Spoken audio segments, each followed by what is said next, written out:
And I see some other promising changes afoot for everybody, for all people, because we're beginning to value and teach emotional intelligence and wise communication. Recently, the DSM, the Diagnostic Manual for Mental Health, added a new affliction they called alexithymia. Have any of you heard of this? It's a great new affliction. It's defined as the inability to know what you feel, to know what others feel, and the difficulty in expressing emotions.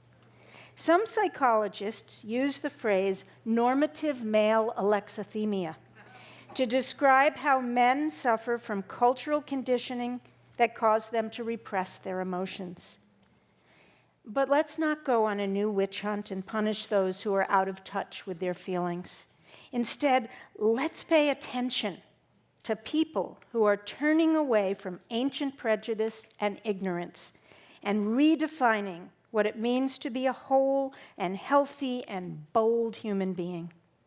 Women and men with unbridled emotional intelligence. That's what we're going to call uterine fury from now on. Unbridled emotional intelligence, shameless empathy, and the ability to communicate with honesty and care. These may sound like soft practices, but it takes guts to put down our aggression and the defensive shields we wear, and to be vulnerable with each other, to say our truths, to take responsibility for our own ego's shenanigans, to move beyond blame and toward understanding.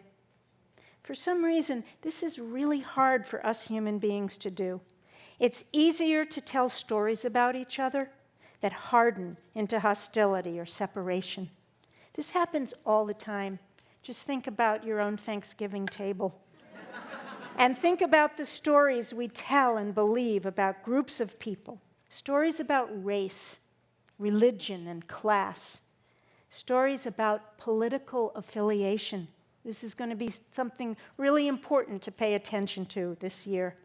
Or stories about sexual preference, or even stories about what generation you're born into.